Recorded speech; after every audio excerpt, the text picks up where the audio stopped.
Washington Irving, 1783 to 1859, an American short story writer, essayist, biographer, historian, and diplomat of the early 19th century. He is best known for his short stories, Rip Van Winkle, 1819, and The Legend of Sleepy Hollow, 1820, and etc. Irving served as American ambassador to Spain in the 1840s. Set somewhere in the Catskill Mountains in 1770 AD. Main characters: Rip Van Winkle, Wolf the dog, dwarfs, villagers. Plot: Rip Van Winkle, a good-natured man who goes away into the hills and falls asleep. When he awakens 20 years later, Rip finds that quite a few things have changed. Rip Van Winkle. Many years ago, at the foothills of the Catskill Mountains, was a little village. In the village lived a simple, good-natured fellow named Rip Van Winkle. He was a kind neighbor, ready to help anyone. Everyone in the village liked him. The children of the village shouted with joy whenever they saw him, because he played with them.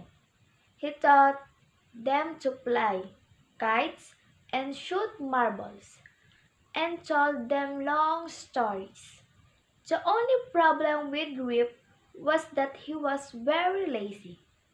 He did no work on his own farm and just idled away his time. His fence were falling to pieces. His cow was going astray. Weeds grew on his farm. Rip's constant companion was his dog, named Wolf. To avoid work, he would walk away into the forest with his dog. One day, Rip just walked on and reached the highest part of the mountains. It was late in the afternoon when he reached there. Tired after his long climb, he lay down and began daydream. It was soon evening, and he realized it would be night by the time he reached his village.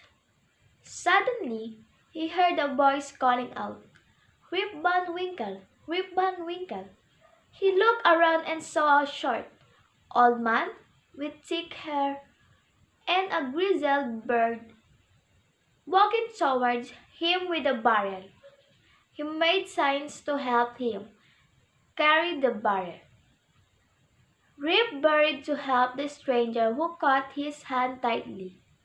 Together they reached a place where there were some more odd-looking men playing ninepins. They were all dressed the same way, and all of them had birds of various shapes and colors. Even though they were playing a game, their faces were serious and there was silence.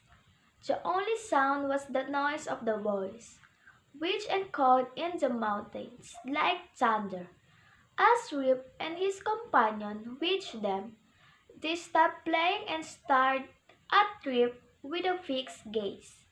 Rip was really frightened.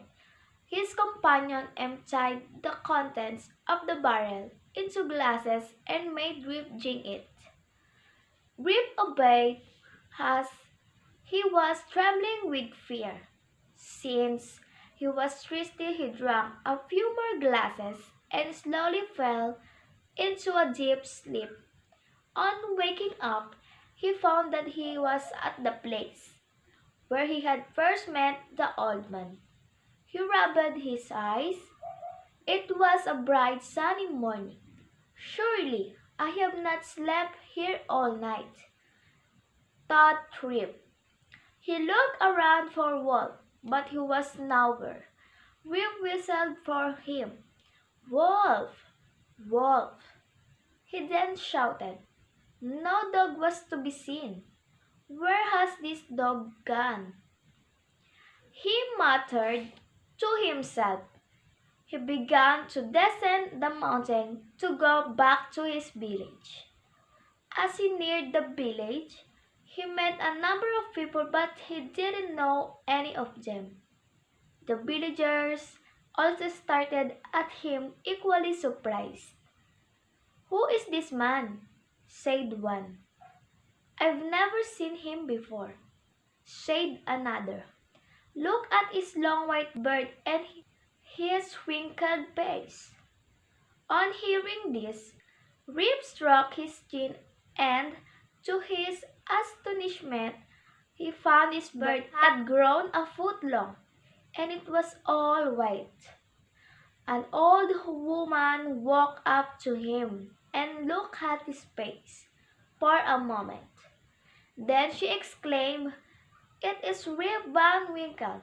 Welcome home again, old neighbor. Where have you been these 20 long years?" The end of the story.